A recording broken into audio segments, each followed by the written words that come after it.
নমস্কার, আমাদের channel fabulous টেলসে আপনাদের স্বাগত জানাই। আপনাদের সাথে রয়েছি আমি নীল। সবাইকে হ্যাপি নিউ ইয়ার। এই নতুন বছরে আমরা এক দুর্দান্ত মার্ডার মিস্ট্রি গল্প নিয়ে হাজির হয়েছি। আজ আপনাদের জন্য রয়েছে লেখিকা শ্রী ভট্টাচার্যের কলমে নিশীথ রাতের রহস্য। আজকের গল্প পাঠে রয়েছেন অতনু। অরিন্দম ও মল্লিকের চরিত্রে রয়েছেন সুদীপ ও আমি নীল। আর কথা বাড়াচ্ছি না, এবার সোজা গল্পে আসা যাক। শুরু হচ্ছে আমাদের আজকের বিশেষ নিবেদন, শ্রী ভট্টাচার্যের নিশীথ রাতের রহস্য।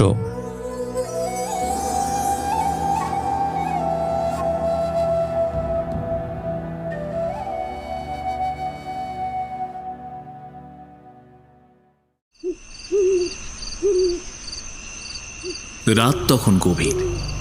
ঘড়িতে 3টে বাজতে মিনিট 15 বাকি। শহরের অভিজাত বালিগঞ্জ এলাকার প্রাসাদোপম রায়চৌধুরী ভিলা এখন গাঢ় অন্ধকারে ডুবে। কেবল সামনের লন আর গেটের কাছে ম্লান আলো।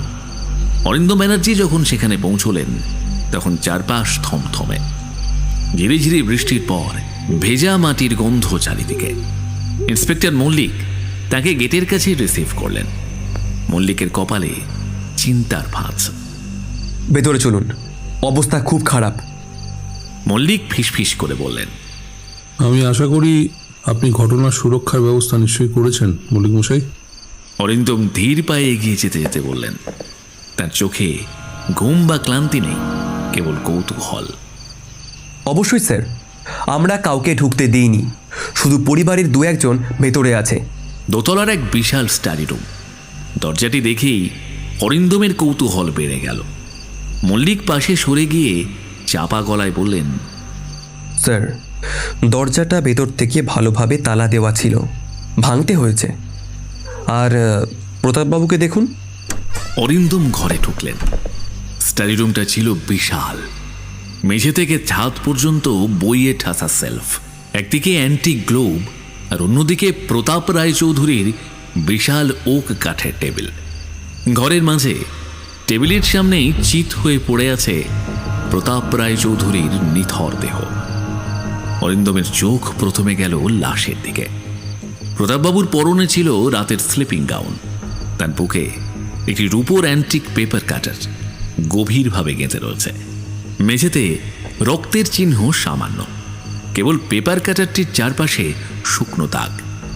অরিন্দম অভিজ্ঞ চোখে বুঝলেন ছুরিকাঘাতের পরও বেশ কিছুক্ষণ সময় ধরে রক্তক্ষরণ হয়েছে। অরিন্দম হাঁটু গেড়ে বসে মৃতদেহ পর্যবেক্ষণ করতে লাগলেন। ইন্টারেস্টিং। আচ্ছা, মৃত্যুর কারণ কি হতে পারে বলে মনে হয়? অরিন্দম প্রশ্ন করলেন। প্রাথমিক অনুমান এই পেপার কাটার কোনোভাবে হৃৎপিণ্ডে ক্ষতিগ্রস্ত হয়েছে। হ্যাঁ, কিন্তু পেপার কাটারটা তো তার টেবিলেই থাকতো, তাই না? হ্যাঁ স্যার, এটা বহু পুরনো জিনিস, টেবিলের ওপর শোপিস হিসেবেই থাকতো। অরিন্দম এবার ঘরের চারদিকে তার অনুসন্ধানী দৃষ্টি ঘোরালেন। খটকা এখানে বেশ কিছু আছে। প্রথমত, মল্লিকের কথা অনুযায়ী দরজা ভেতর থেকে তালা দেওয়া ছিল। অরিন্দম দরজার ভাঙা তালাটি দেখলেন। তার মানে যদি খুনি ভেতরে থাকে তাহলে সে লুকিয়েছে কোথায়? আর যদি পালিয়ে গিয়ে থাকে তবে কিভাবে? দ্বিতীয়ত, স্টাডি রুমের 2টো বড় জানালা, একটি সম্পূর্ণ বন্ধ, অপরটি সামান্য খোলা। অরিন্দম খোলা জানালার কাছে গেলেন। এটি প্রায় 2 তলার সমান উঁচু, বাইরে লন। খোলা অংশটি এতটাই ছোট যে একজন মানুষ কোনোভাবেই এর ভেতর দিয়ে ঢুকতে বা বেরোতে পারবে না। এই জানালা দিয়ে পালানো যে অসম্ভব তা নিয়ে অরিন্দম নিশ্চিত হলেন। তৃতীয়ত, প্রতাপবাবুর টেবিলে থাকা কিছু কাগজ, একটি ডায়েরি এবং একটি দামি সোনার ফাউন্টেন পেন। মনে হচ্ছে তিনি রাতে কাজ করছিলেন। টেবিলে রাখা কাগজগুলি অরিন্দম ঘাঁটলেন না, শুধু দেখলেন। কোনো মারামারি বা ধস্তাধস্তির চিহ্ন নেই। এমন সময় হঠাৎই অরিন্দমের চোখে গেল প্রতাপবাবুর ডান হাতের মুঠোয়। তিনি শক্ত করে একটি জিনিস চেপে ধরে আছেন, খুব সাবধানে। ফরেন্সিক টিমের লোকজনের সাহায্য নিয়ে অরিন্দম সেই মুঠো থেকে জিনিসটি বার করলেন। একটি সাদা সম্পূর্ণ খালি খাম। খামের কোণে একটি আবছা কালচে আঙুলের ছাপ। সেটি ছাড়া আর কোনো চিহ্ন নেই। খামটি সামান্য ভেজা। স্যার, খামটা খালি। মল্লিক মন্তব্য করলেন। খালি খাম নয় মল্লিক মশাই, অরিন্দম চোখ সরু করে বললেন, খামটাই সংকেত। প্রতাপবাবু নিশ্চিতভাবে কাউকে কিছু বলতে চেয়েছিলেন, কিন্তু বলার সময় পাননি। তাই শেষ মুহূর্তে তিনি কোনো জরুরি কাগজ বা চিঠি নয়, কেবল তার এই খামটি হাতে নিয়েছিলেন। কিন্তু কিন্তু কিন্তু এর অর্থ কি হতে পারে? অরিন্দম খামটি তার ব্যাগে রাখলেন। মল্লিক মশাই, আপনি পরিবারের সদস্যদের ডাকুন। প্রথমে এলেন প্রতাপবাবুর স্ত্রী সুজাতা রায় চৌধুরী। তার চোখ ভোলা, মুখমণ্ডল ভয়ে ফ্যাকাশে। আমার স্বামী খুন হয়ে গেলেন। আমি কিছু জানি না, বিশ্বাস করুন, আমি কিছু জানি না। আচ্ছা, আপনি কখন আপনার স্বামীকে শেষ দেখেন মিসেস রায়চৌধুরী? রাত 11টার সময় উনি স্টাডি রুমে কাজ করছিলেন। আমি ওনার জন্য কফি নিয়ে গেছিলাম। উনি বললেন কিছু জরুরি হিসাব শেষ করে তারপর ঘুমাবেন। আমাকে ঘুমোতে যেতে বললেন। ওকে, আপনারা কি একসঙ্গে ঘুমোতেন? সব সময় নয়, উনি প্রায় রাতে স্টাডি রুমে কাজ করতেন। আমার বেডরুমটা অন্যদিকে। আচ্ছা, বুঝলাম। একটা জিনিস বলুন, এই রাত 11টা থেকে এই ঘটনার আগে পর্যন্ত কি আপনি কোনো অস্বাভাবিক শব্দ শুনেছেন? না, কোনো শব্দ না। আমার ঘরে এসি চলছিল। আমাকে একটা জিনিস বলুন, আপনাদের ঘরে কে কে থাকেন, বিশেষ করে ফ্ল্যাটে? আমি, আমার 2 সন্তান অনির্বাণ আর অনুষ্কা, আর 4 জন কাজের লোক। এরপর এলেন প্রতাপবাবুর ছেলে অনির্বাণ। সে বাবার ব্যবসার দেখাশোনা করত। তার চোখে মুখে এক অদ্ভুত শূন্যতা। বাবা, কি হলো এইসব? বলে অনির্বাণ কাঁপা হাতে পকেট থেকে রুমাল বের করল। আপনার বাবার সাথে আপনার সম্পর্ক কেমন ছিল মিস্টার অনির্বাণ? ভালো, স্বাভাবিক। আমাদের মধ্যে সামান্য মতবিরোধ হতো ব্যবসার কিছু সিদ্ধান্ত নিয়ে, কিন্তু তা নিয়ে কোনো বড় ঝগড়া তো ছিল না। আপনার বাবার মৃত্যুর পর তো আপনি লাভবান হবেন, তাই না? ব্যবসা এখন আপনার হাতে আসবে। কি বলছেন আপনি? এটা কোনো কাজের কথা নয়। আমার বাবা মারা গেছেন। ক্ষেপে উঠলেন ভদ্রলোক। সেদিকে তোয়াক্কা না করে অরিন্দম বাবু বলে চললেন, আপনি কখন ঘুমোতে যান? প্রায় 12টা নাগাদ। আমি আমার বন্ধুদের সাথে কথা বলছিলাম। আমার ঘরে সাউন্ড প্রুফ উইন্ডো আছে, তাই বাইরের আওয়াজ কম আসে। গোয়েন্দা অরিন্দম ব্যানার্জি এবার জানালার কাছে ফিরে গেলেন। ঘরের দরজা ভেতর থেকে বন্ধ, জানালাও সুরক্ষিত। অর্থাৎ খুনি হয়তো পরিচিত কেউ। সে স্টাডি রুমে লুকিয়েছিল এবং কোনো গোপন পথে বেরিয়েছে, অথবা খুনি বাইরে ছিল এবং দরজা বন্ধ করার পেছনে অন্য কোনো কৌশল আছে। অরিন্দমবাবু মল্লিককে ডেকে নির্দেশ দিলেন, মল্লিক মশাই, দেখুন, কাল সকালের মধ্যেই এই স্টাডি রুমের প্রতিটা ইঞ্চি পরীক্ষা করতে হবে। বিশেষ করে বইয়ের আলমারি, মেঝে এবং এই টেবিলটা। কোথাও কোনো গোপন দরজা বা ছোট সুড়ঙ্গের চিহ্ন থাকতে পারে। আর হ্যাঁ, প্রতাপবাবুর হাতে পাওয়া খামটার আঙুলের ছাপটা খুব দ্রুত পরীক্ষা করতে হবে। এটাই আমাদের একমাত্র সূত্র। অরিন্দমবাবু নিশ্চিত এটি শুধু একটি খুন নয়, একটি অত্যন্ত জটিল এবং নিখুঁত পরিকল্পনা করা রহস্য। তালাবন্ধ ঘরের মধ্যে খুনিকে খুঁজে বের করা গোয়েন্দা অরিন্দমের সামনে এক নতুন কঠিন চ্যালেঞ্জ। ভোর হয়েছে। স্টাডি রুমের জানালা দিয়ে সামান্য আলো ভেতরে আসছে, কিন্তু অরিন্দম ব্যানার্জির মনোযোগ ঘরের অন্ধকারে নয়, বরং রহস্যের জালের দিকে। মল্লিক মশাই তার নির্দেশে ইতিমধ্যে 2 জন পুলিশ অফিসারকে স্টাডি রুমের প্রতিটি দেওয়াল, আলমারি এবং মেঝের টালি পরীক্ষা করার নির্দেশ দিয়েছেন। অরিন্দম ততক্ষণে প্রতাপ রায়চৌধুরীর ব্যক্তিগত ডায়েরিটা হাতে নিয়েছিলেন, যেটা টেবিলের ওপরেই খোলা ছিল। ডায়েরির শেষ লেখাগুলোতে চোখ যেতেই চমকে উঠলেন তিনি। লেখাগুলো কিছুটা এরকম: মঙ্গলবার রাত 9টা। আমি জানি না আমি কি ঠিক সিদ্ধান্ত নিচ্ছি। তারা সবাই আমাকে ভুল বোঝে, কিন্তু এর পরিণতি কি হবে তা কেউ ভাবছে না। আজ রাতে আমার একটা অত্যন্ত বিশ্বস্ত বন্ধুর সাথে দেখা হওয়ার কথা।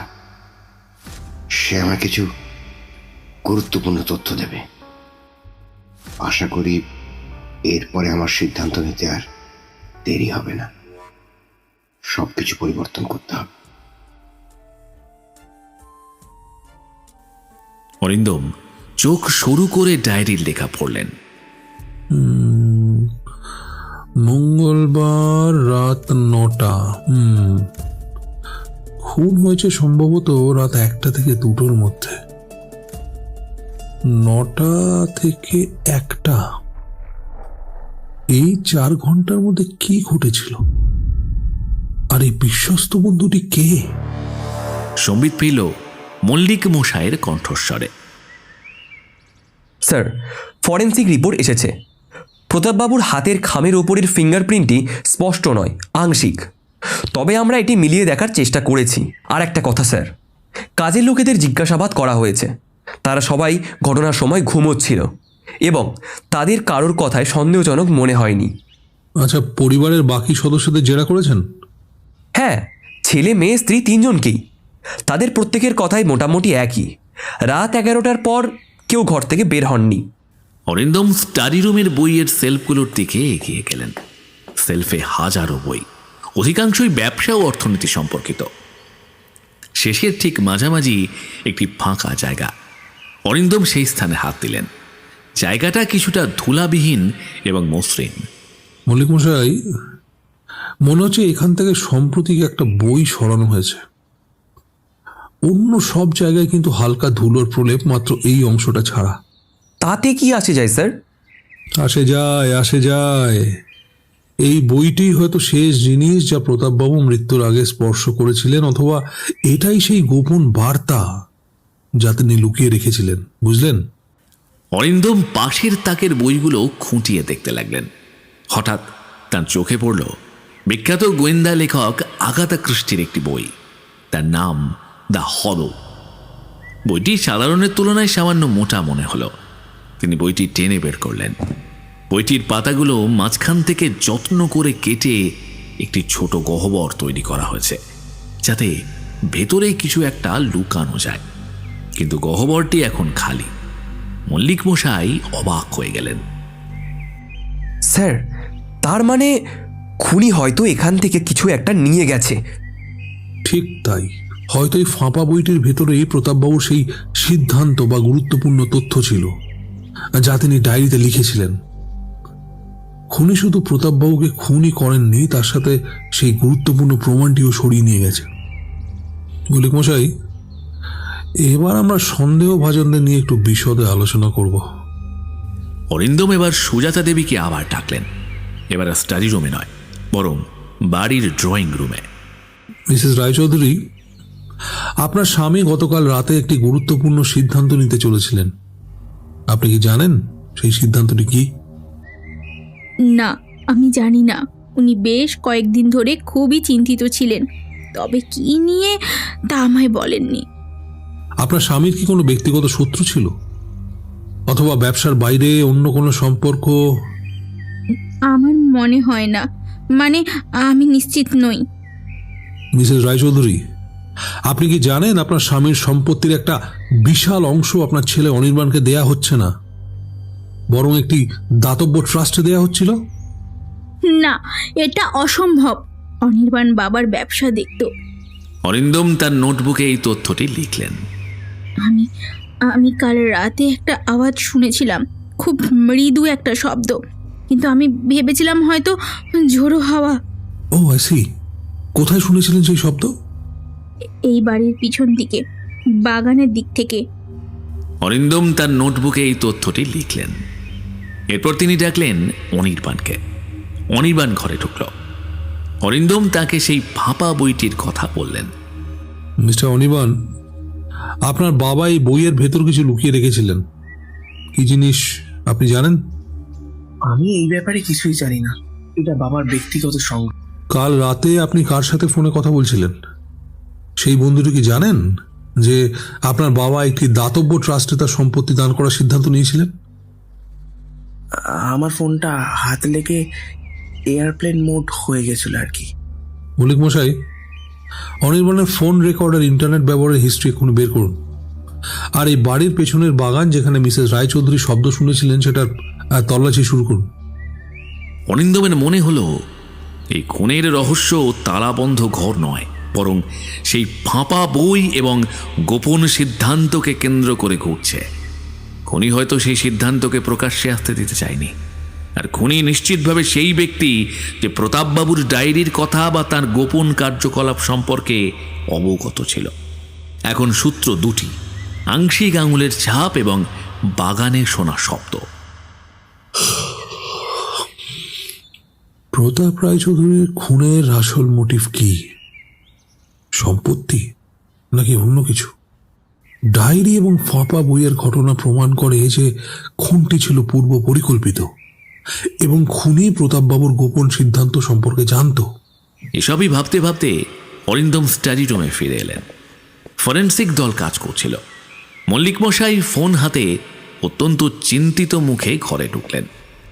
স্যার, অনির্বাণ রায়চৌধুরীর ফোন রেকর্ড হাতে এসেছে। খুনের রাতে তিনি রাত 12:30 থেকে প্রায় 2টো পর্যন্ত এক বন্ধুর সাথে ফোনে কথা বলছিলেন। বন্ধুর নাম শ্রমিক দাস। সে তার ব্যবসার অংশীদার। শ্রমিক দাস নিশ্চিত করেছেন যে তারা ব্যবসা নিয়ে আলোচনা করছিলেন। তবে মল্লিক একটু ইতস্তত করলেন। অনির্বাণ প্রায় 1.5টা নাগাদ মিনিট 2-এর জন্য ফোনটি কেটে দিয়েছিলেন। শ্রমিক এই ব্যাপারে অনির্বাণকে জিজ্ঞাসা করতে বলেছিলেন। হাত লেগে এয়ারপ্লেন মোড অন হয়ে গিয়েছিল। অরিন্দম তার নোটবুকে সময়টা লিখে নিলেন। 1:30 AM থেকে 1:32 AM। ঠিক আছে, এবার বাগানের কি খবর? বাগানের দিক থেকে একটা জিনিস পাওয়া গেছে। মল্লিক একটা ছোট প্লাস্টিকের প্যাকেটে মোড়া জিনিসটি দেখালেন। এটা একটি পোড়া কাগজের অংশ।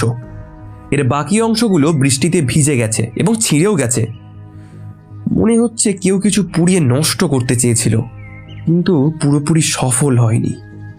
অরিন্দম খুব সাবধানে কাগজটির পোড়া অংশ পর্যবেক্ষণ করলেন। কাগজের একটি ছোট অংশে কেবল 3টি ছাপার অক্ষর দেখা যাচ্ছে, LE, এবং তার উপর একটি শিলের আবছা ছাপ, যেখানে একটি মুকুটের চিত্র দেখা যাচ্ছে। এই মুকুটের সিলটি কি কোনো কোম্পানির প্রতীক? অরিন্দম প্রশ্ন করলেন। তাড়াতাড়ি খোঁজ নিচ্ছি স্যার, তবে মনে হচ্ছে এটা একটা বড় কর্পোরেট হাউসের সিল। অরিন্দম বুঝতে পারলেন এই পোড়া কাগজই সম্ভবত সেই গোপন তথ্য বা দলিলের অংশ যা প্রতাপবাবু ফাঁপা বইয়ের ভেতরে লুকিয়ে রেখেছিলেন। খুনি প্রতাপবাবুকে খুন করে সেই দলিলটি নিয়ে গিয়েছিল এবং তাড়াতাড়ি সেটা পুড়িয়ে নষ্ট করতে চেয়েছিল। এবার প্রতাপবাবুর মেয়ে অনুষ্কা রায়চৌধুরীকে ডাকা হলো। অনুষ্কা একজন ইন্টেরিয়ার ডিজাইনার, যিনি এই পরিবারের অর্থনৈতিক টানাপোড়েন থেকে দূরে থাকতেই পছন্দ করেন। অনুষ্কা ম্যাডাম, আপনি কি আপনার বাবার কোনো ব্যক্তিগত ডায়েরি বা নতুন কোনো নথিপত্রের কথা জানেন? অরিন্দম সরাসরি জিজ্ঞেস করলেন। অনুষ্কা মাথা নাড়লেন। না, বাবার সমস্ত নথিপত্র এবং ডায়েরি ওই স্টাডি রুমেই থাকতো। তবে কি বলুন?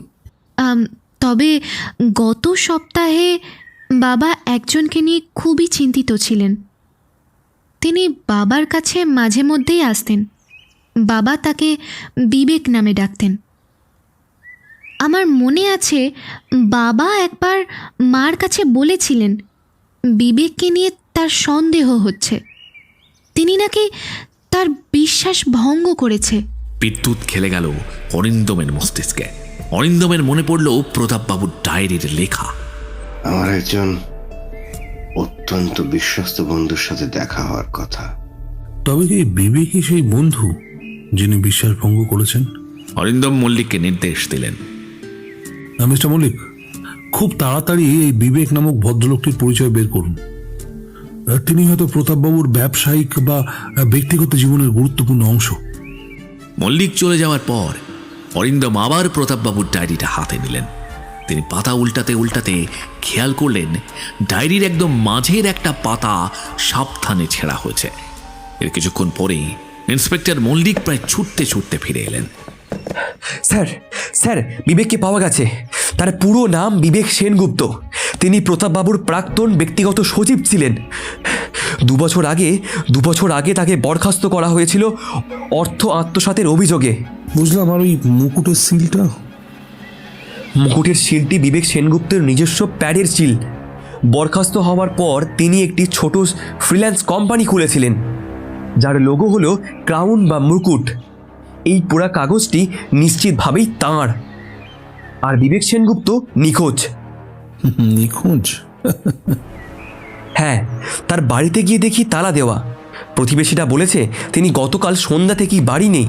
আর স্যার, আমরা একটা সিসিটিভি ফুটেজ পেয়েছি, যেখানে দেখা যাচ্ছে প্রতাপবাবুর খুনের ঠিক 1 ঘন্টা আগে রাত 12টা নাগাদ একজন লোক এই বাড়ির পেছনের দেওয়াল টপকে ভেতরে প্রবেশ করেছে। লোকটির চেহারা আবছা, কিন্তু তার পোশাক বিবেক সেনগুপ্তের পোশাকের মতোই। স্যার, আমার মনে হয় আমরা খুনিকে ধরে ফেলেছি। বিবেক সেনগুপ্ত প্রতিশোধ নিতেই প্রতাপবাবুকে খুন করেছে এবং তারপর প্রমাণ নষ্ট করে পালিয়েছে। অনির্বাণ সম্ভবত তাকে পালানোর জন্য সাহায্য করেছে। অরিন্দম ব্যানার্জি শান্তভাবে হাঁটতে লাগলেন।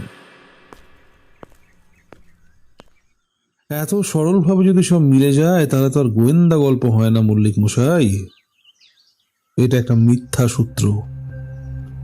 কেউ আমাদের মনোযোগ অন্যদিকে ঘোরানোর চেষ্টা করছে। কিন্তু স্যার, সমস্ত প্রমাণ তৈরি করা যায় মল্লিক মশাই, তৈরি করা যায়। বিবেক সেনগুপ্ত হয়তো এই ঘটনার শিকার। কেউ তাকে ফাঁসানোর চেষ্টা করছে।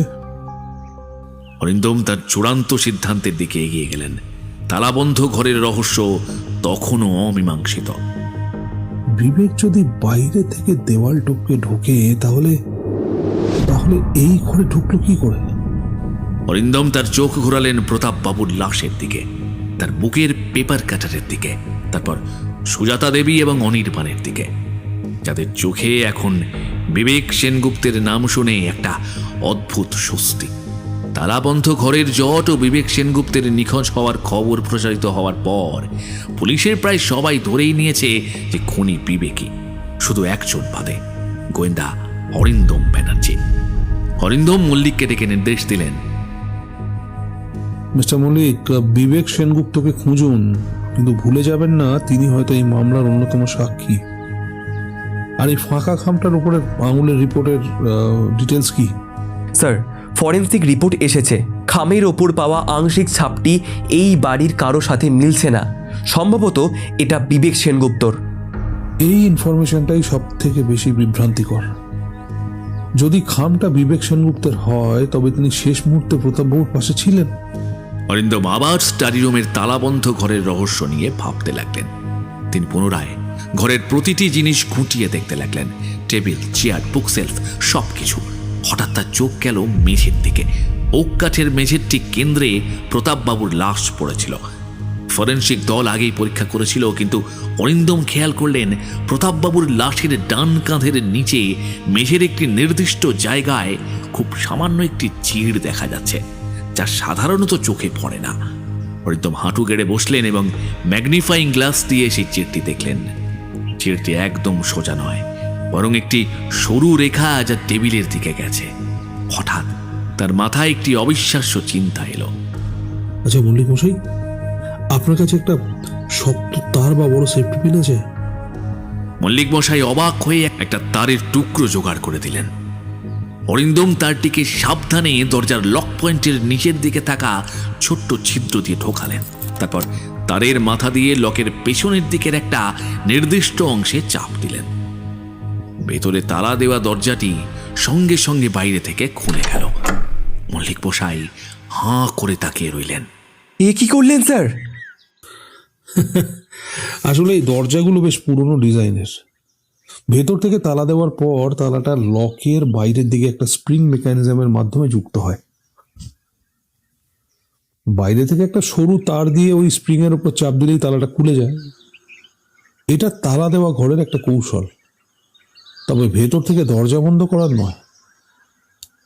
এর মানে হলো খুনি বাইরে ছিল, সে প্রতাপবাবুকে খুন করে ঘর থেকে বেরিয়ে যাওয়ার পর দরজাটি ভেতর থেকে তালা দেয়নি, বরং বাইরে থেকে তালা লাগানোর ভান করেছে। এই কৌশলটিকে আত্মহত্যা প্রমাণ করার জন্য ব্যবহার করা হয়, খুন হিসেবে নয়। তাহলে খামের ব্যাপারটা? এবার খামের রহস্যে আসা যাক।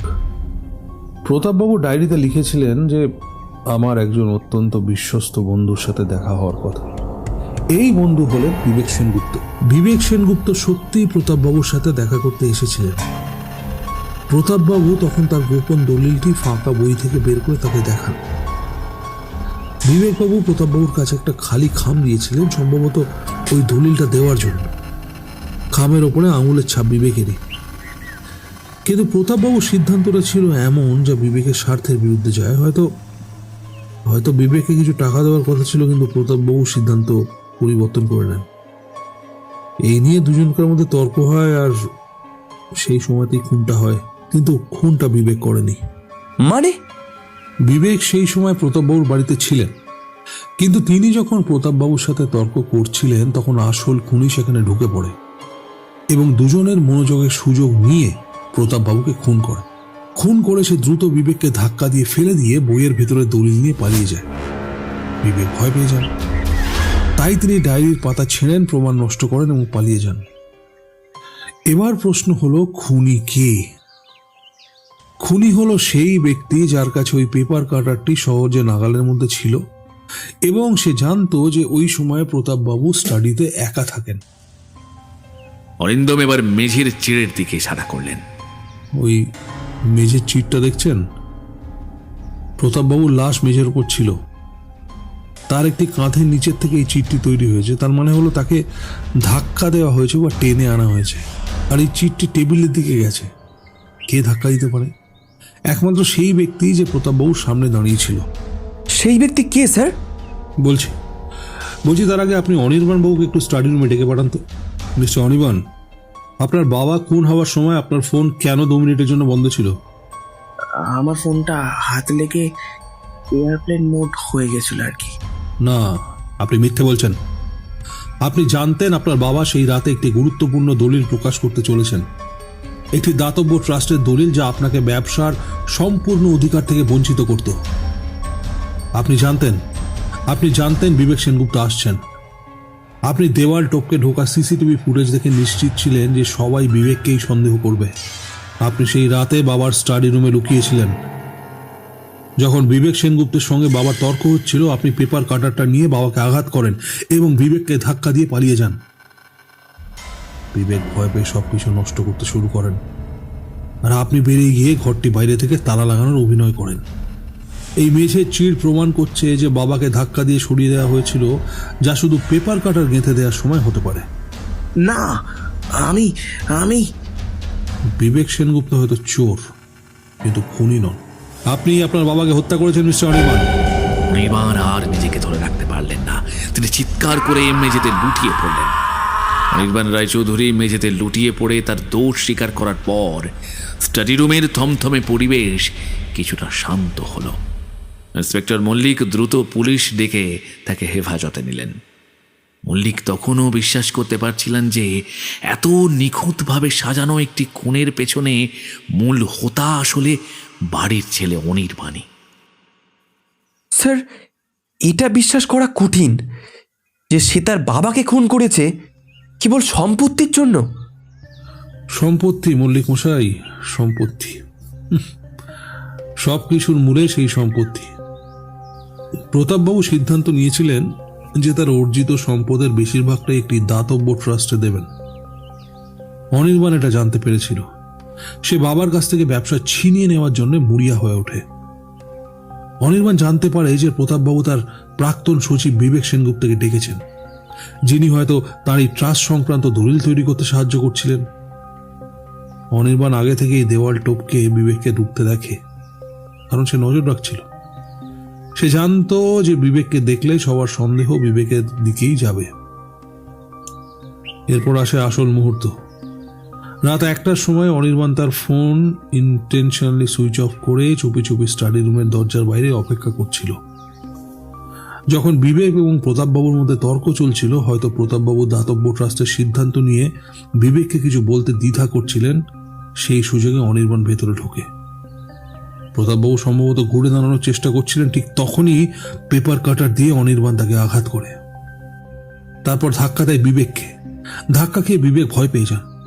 অনির্বাণ দ্রুত বই থেকে দলিলটি তুলে নেয়। বিবেক পালানোর আগে ভয় পেয়ে ডায়েরির গুরুত্বপূর্ণ পাতা ছেড়ে এবং বাগানে দলিলটির অংশ পুড়িয়ে দেয়। সে নিশ্চিত ছিল যে এতে বিবেক ফেঁসে যাবে। এবারে আসি তালাবন্ধ ঘরের রহস্যের সমাধানে। অনির্বাণ ঘর থেকে বেরিয়ে গিয়ে দরজাটা বাইরে থেকে তারের কৌশলে ব্যবহার করে আলগা করে দেয়। সকালে দরজা ভাঙার পর সবাই ভাববে খুনি হয়তো ভেতরেই লুকিয়েছিল বা দরজা ভেতর থেকে তালা দেওয়া হয়েছিল। কিন্তু স্যার, অনির্বাণ কিভাবে তার বাবার পেপার কাটার সহজেই হাতের কাছে পেল? ওটাই তো চূড়ান্ত সংকেত মল্লিক মশাই। আপনি কিন্তু খেয়াল করেননি। আপনি খেয়াল করেননি যে পেপার কাটারটা যেখানে রাখা ছিল সেই জায়গাটা টেবিল থেকে কিছুটা দূরে। যদি প্রতাপবাবু নিজেই নিজেকে মারতে চাইতেন, তিনি নিশ্চয়ই পেপার কাটারটা টেনে নিতেন। কিন্তু সেখানে কোনো ধস্তাধস্তির চিহ্ন নেই। এর অর্থ খুনি প্রতাপবাবুর খুব কাছাকাছি ছিল এবং পেপার কাটারটা তার হাতের নাগালে ছিল। অনির্বাণ প্রতাপবাবুর সামনে দাঁড়িয়ে ছিল, তাই এক মুহূর্তের মধ্যেই সেটা তুলে নিয়ে সে কাজ ছেড়ে ফেলে। হ্যাঁ, আমরা শুধু সন্দেহের পেছনেই ছুটছিলাম। বিবেক সেনগুপ্ত, পোড়া কাগজ আর আসল খুনি আমাদের চোখের সামনেই ছিল। অপরাধীর মন খুব জটিল। তারা সব সময় সরল সত্যের বিপরীতে একটা জট পাকিয়ে রাখতে চায়, কিন্তু তারা ভুলে যায় যে সত্যের একটা ক্ষুদ্রতম রেখাও সবসময় থেকে যায়, যেমন মেঝের ওই সামান্য চিরটা। তদন্ত শেষে দেখা গেল বিবেক সেনগুপ্ত ভয় পেয়ে শহরের বাইরে চলে গিয়েছিলেন। পুলিশ তাকে খুঁজে বের করে এবং পুরো ঘটনার সাক্ষী হিসেবে তার বয়ান রেকর্ড করে। বিবেক নির্দোষ প্রমাণিত হন। রায়চৌধুরী ভিলায় আবার নীরবতা ফিরে এলো, কিন্তু এবার নীরবতা গভীর শোক এবং অনুশোচনার। প্রতাপ রায়চৌধুরীর রহস্যময় মৃত্যু এক ধনাঢ্য পরিবারের ভেতরের লোভ আর ছলনার গল্প উন্মোচিত করে দিয়ে গেল।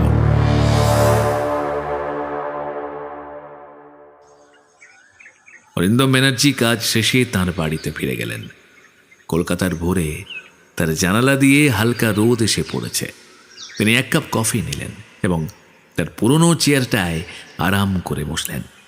আরেকটি জটিল রহস্যের সফল সমাধান। গোয়েন্দা অরিন্দম ব্যানার্জি প্রমাণ করলেন যে সবচেয়ে জটিল রহস্যের সমাধানও লুকিয়ে থাকে সবচেয়ে তুচ্ছ বা অবহেলিত তথ্যের মধ্যে। একটি সামান্য খালি খাম, একটি পোড়া কাগজের টুকরো এবং একটি মেঝের চিড়, এগুলোই ছিল সেই সূত্র যা নিশীথ রাতের রহস্যর জট খুলে দিল। অরিন্দম ব্যানার্জি মৃদু হাসলেন। প্রতিটি তালাবন্ধ ঘরের একটা চাবি থাকে, শুধু খুঁজে বের করে দেওয়ার জন্য চাই সঠিক পর্যবেক্ষণ।